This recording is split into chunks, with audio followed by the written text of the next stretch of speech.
Hey y'all, welcome back to Moments with Miss Amy. I am so glad you joined me. So today we're going to talk a little bit about peace work. And it's kind of crazy because last week, I was having that anxiety attack and working through anxiety warfare. And then today, the scripture that I've got for you is about peace. And not like pieces or Reese's pieces, but we're talking like peace, calmness. And with that, it was crazy. Like, I knew that was the scripture that I was doing. But then when I got dressed and I went to, do my picture for the thumbnail, and I'm like, well, what can I do that, like, embodies peace? Like, what makes me think about peace? And I'm like, oh, like you see it, like, with yoga and things like that, and where they're and at peace. And like even my outfit, y'all, like for real, like I thought, oh, that totally goes with it. So kind of exciting. I hope you've enjoyed it as much as I have, because I certainly did. I love it when a plan comes together. So today's scripture is Psalm 34:14. Turn away from evil and do good. Search for peace and work to maintain it. Work to maintain it? Wait a minute. Search for peace and work to maintain it. You mean it doesn't just happen? Like, we don't just always like float around continually at peace?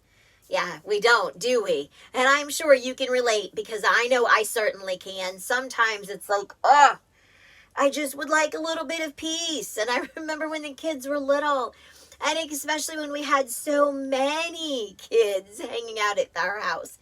Sometimes I just wanted peace and quiet. But I had to work for it.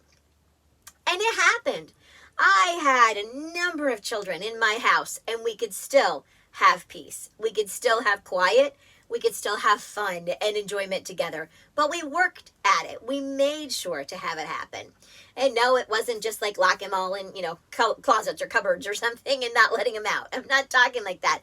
I'm talking we intentionally had peace because we made sure that what was happening was good for everyone.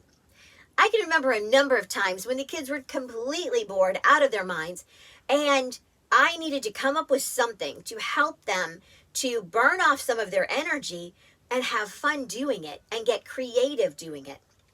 And there were all kinds of different things that we did. We did scavenger hunts and we came up with all kinds of different creative things. And, I remember one of them was, when you're in school, well, I don't know if they do this anymore. Okay, so back in the day when Miss Amy went to school, a long time ago, y'all, a long time ago. But back then, we used to have field races.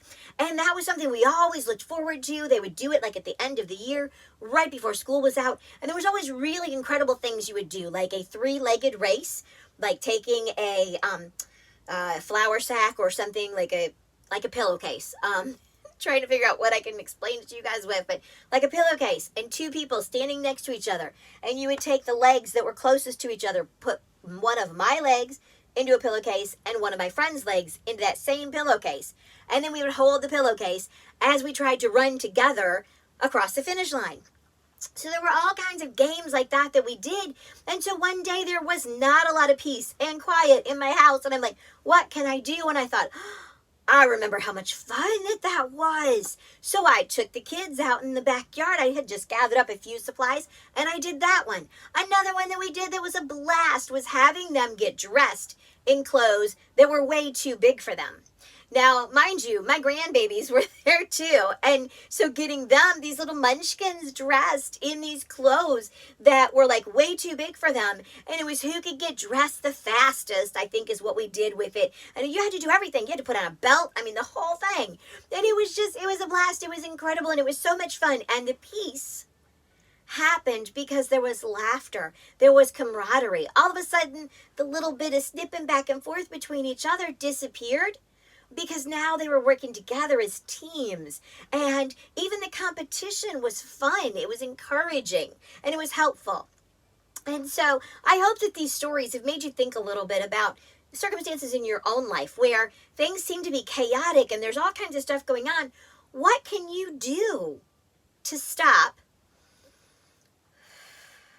breathe, and create a different path? Do something differently to be able to institute positive feelings, happy feelings, and to be able to grab that elusive peace.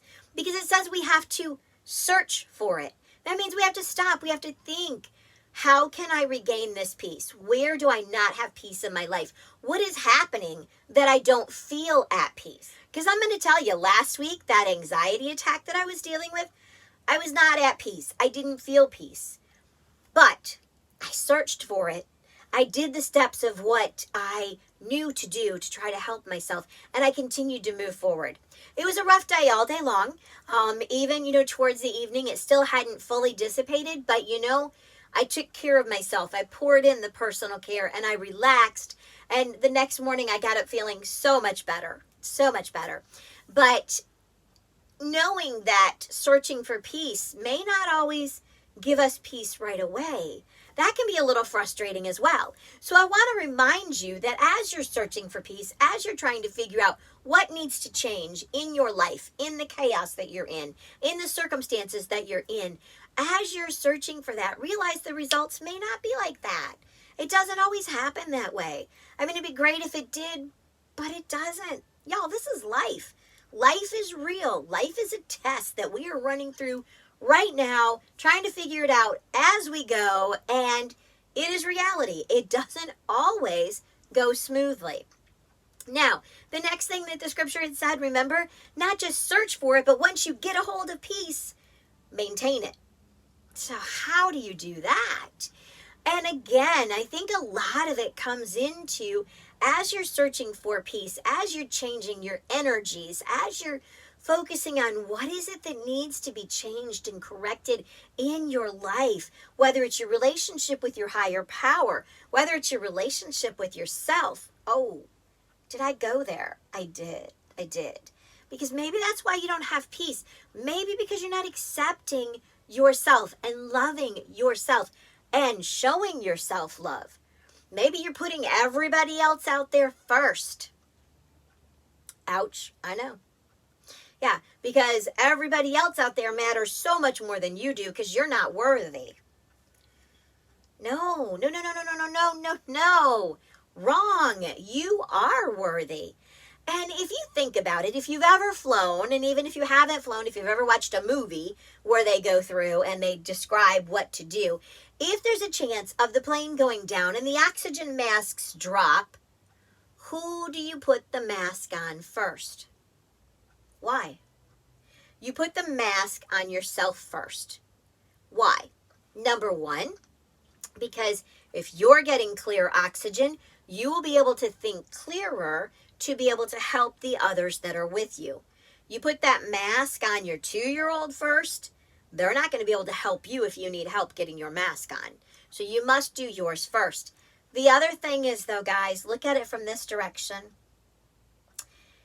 If I'm taking this yellow plastic thing and I'm coming at a small child's face, telling them that I'm going to cover your face with plastic and you're going to be able to breathe better, after their whole life we screamed, no, don't put that plastic bag on your head. Okay? What's going to happen? They're going to fight me. And the more they fight, the less oxygen they lose. And the more I fight to get it on them, the less oxygen I lose. So it's not going to work. But if I put that mask on myself and they see I'm doing it, then they're able to mimic me. They're able to let me put it on there. They're able to realize, hey, it's okay. So think about that. If you're out there fighting and searching for peace in your life, settling the chaos, the stress, and the craziness, people are going to see you putting that peace on. And one way you'll be able to help maintain it is they too are going to mimic what you're doing. And they are going to be at peace as well, because they are going to start searching for it in themselves. Not only that, the more peace that we have, the better we show up, the better we are able to impact others' lives, the better that we're able to, we just come in on a totally different energy level when our peace is good.